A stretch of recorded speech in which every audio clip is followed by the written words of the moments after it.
Magis recently has really been concerned with experimental materials. And Magis has got a reputation over the years for producing objects which are, in a way, challenge people's preconceptions of the icon. And with this project, we wanted to try and use a new type of plastic. Sustainability is fundamental to what we're doing now. And as designers, we have a responsibility to produce things which not only respect the materials, but also stylistically and in terms of their construction last a really long time. We believe that there is a place for plastic, and we believe that plastic is really useful, particularly on large pieces like this, because it saves other materials. And here with this project, we're able to transfer a completely waste product into something which can have a 20-30 year life as a piece of furniture. So it's giving use to waste instead of using new virgin materials. The way that work has changed is work with freedom. Us living today, I think we're probably in the happiest time in the history of humankind for working,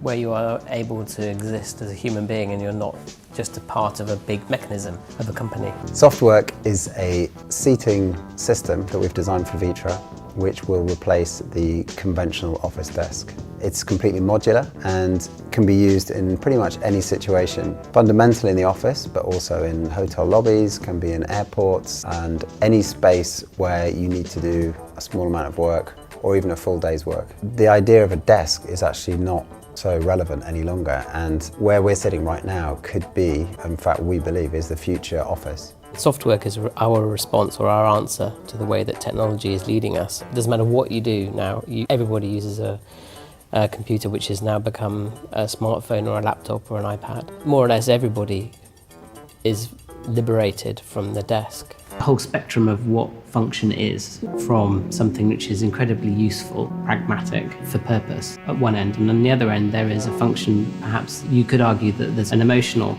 requirement of an object which in a way has its own function or requirements, but perhaps is less about use and more about the way you feel. The language of the chair really it comes from the simple alpine furniture that you find made from wood with a really simple construction with low technology, handmade pieces. So the name Alpina obviously comes from that. And so we started with a really simple wooden stool. So it really is taken directly from that typology of furniture, but then adding a very high-tech plastic, a new type of plastic, which is injection molded, and adding to the back. So you actually give a level of comfort which is not actually in the alpine furniture. So we've taken an existing archetype and then moved it forward.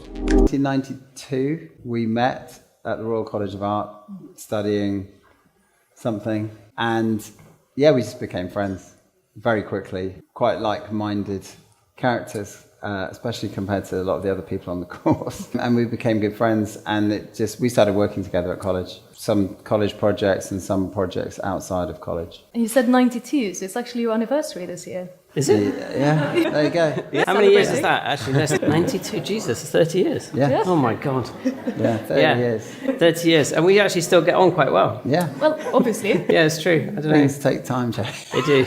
So it was 92. Like this, yeah. We started this collaboration with Fredericia in 92. Yes, it's your 30th anniversary collection with Fredericia. 30 years it's taken. As Ed said, that's how we met. And we graduated from the RCA in 94. Is that right? Mm. Yeah. Never really set out to do one thing or another particularly. We were in that situation in the sort of early mid-90s where there really wasn't very much work around. And we were just fortunate to find some work through friends of friends, and you just start with something, a small project, and one thing just led to another and a project, and then slowly the studio just grew really over that. Look at our objects, we feel that they're actually quite different because there's such different types of objects. But apparently there is this aesthetic softness or something that runs through all our work. We are also striving to find new archetypes where possible. So if I take an example of a chair that we did for Vitra called the Tipton chair, which is a very simple plastic stacking chair, basically like a rocking chair, but instead of a simple curve, it had just two positions, a forward and a backward position. Okay. Ready?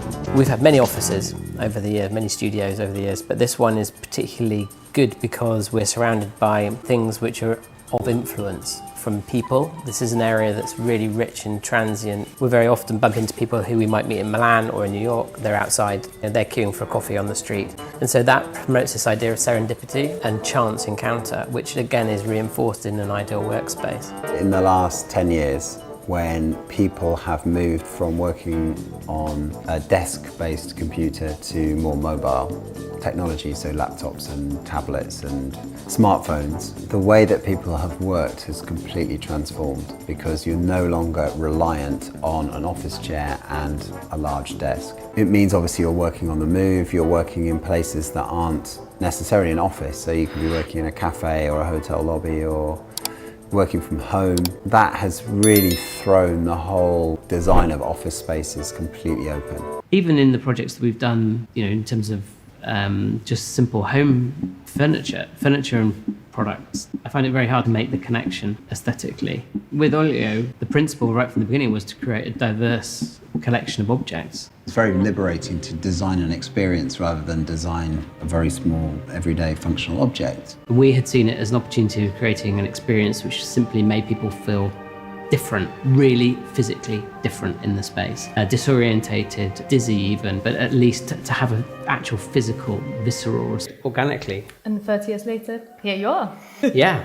Yeah, I mean, we never had a job. That's the thing. We never actually got our portfolio together to get a job. One of the reasons we started working together is because we didn't get our portfolios together, which today would be like getting your Instagram up. At the beginning, it was, so not working for someone is very good and very bad because obviously you don't learn anything from other people's mistakes. So you feel like you're really getting ahead and then you actually fall way behind because you don't know what you're doing. So we copied each other's mistakes for many years. So then we had to employ people that knew what they were doing and then things started working out. Yeah. Kind of Gone well so far, clearly.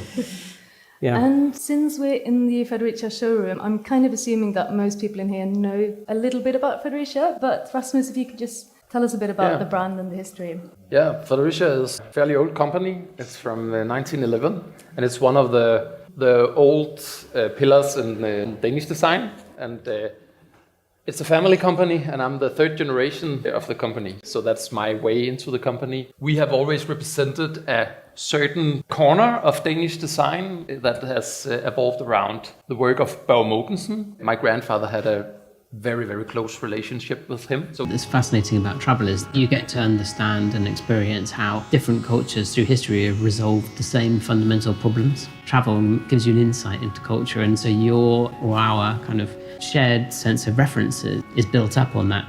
For years, both of us have really loved the Japanese lanterns. They're made by hand using mulberry bark paper and bamboo wire. I think it's very easy to get sort of mentally congested. So you do need variety in an office. So you do need areas to work, you need areas to relax, you need areas that promote serendipity, to bump into people, to have conversations that weren't planned. Because those conversations are actually often the most important part of the day. Over the last couple of years, we've been working with Vitra very closely on a new seating system. We operate in a very analogue world. We're still firm believers in drawing, sketching to communicate our ideas, model making to move the idea on to a tangible object. We focus on the tangible every day, the grain of something, the finish of something. We're often asked how we work together as two people working on a joint project, and I think part of the success of our partnership has been the fact that we have a real overlap in our kind of reference points and our experiences. We've not worked professionally in any other, but we've never worked professionally anywhere any other way.